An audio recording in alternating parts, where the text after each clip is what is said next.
Mister Williams एक factory में mechanic के तौर पर काम करते थे, पर पैंडेमिक के दौरान सबको अपनी जॉब मजबूरन छोड़नी पड़ी। मिस्टर विलियम्स भी उनमें से एक थे जिन्होंने अपनी जॉब खो दी। उनके पास सेविंग्स नहीं है, तो उनके लिए कोई इमरजेंसी फंड नहीं है।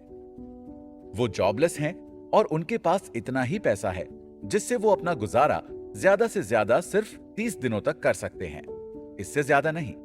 इसलिए उन्हें अपने दोस्तों और रिश्तेदारों से पर्सनल लोन लेना पड़ा, जिसे वो रीपे करने की पोजीशन में नहीं है।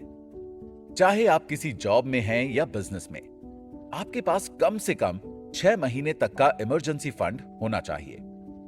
बहुत से लोगों के पास इमरजेंसी फंड नहीं होता।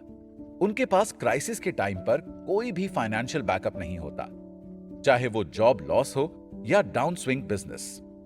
बहुत लोग सोचते हैं कि हमें हमेशा ऑप्टिमिस्टिक होना चाहिए, लेकिन यह बेहतर होगा कि हम रियल ग्राउंड्स पर सोचें, ना कि ब्राइट। सिचुएशन कभी भी बदल सकती है। हमें इमरजेंसी के लिए तैयार रहना चाहिए, इसलिए फाइनेंशियल बैकअप जरूर होना चाहिए। आपकी फाइनेंशियल प्लानिंग प्रॉपर होनी चाहिए। आपके पास एक इमरजेंसी फंड होना चाहिए बैकअप के लिए। आपके पास लिक्विड फंड्स होने चाहिए जो आप अपनी जरूरत के हिसाब से जल्दी से कैश में कन्वर्ट करा सकें। आप अपने funds savings account, fixed deposits में रख सकते हैं, जिन्हें आप कभी भी लिक्विफाई कर सकते हैं, और मनी मार्केट या लिक्विड म्यूचुअल फंड्स में रख सकते हैं। अगर आप चाहें तो आपकी लाइफ स्टेबल रह सकती है।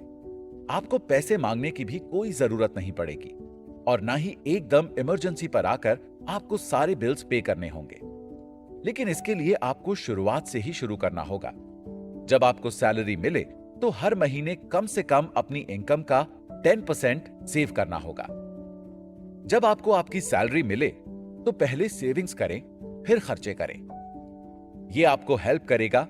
आप स्पेंडिंग्स को प्रायोरिटाइज करेंगे, अननेसेसरी कॉस्ट्स खर्च नहीं होंगी, और बहुत से केसेस में आप अपनी ग्रेटिफिकेशंस डिले कर सकेंगे। अगर आप अपनी इमरजेंसी प्लान करेंगे तो आपको किसी से पैसे बोरो करने की जरूरत नहीं पड़ेगी टफ टाइम में, और आप एक रिस्पेक्टफुल लाइफ जिएंगे। इसलिए इमरजेंसी फंड्स के लिए रेडी रहें।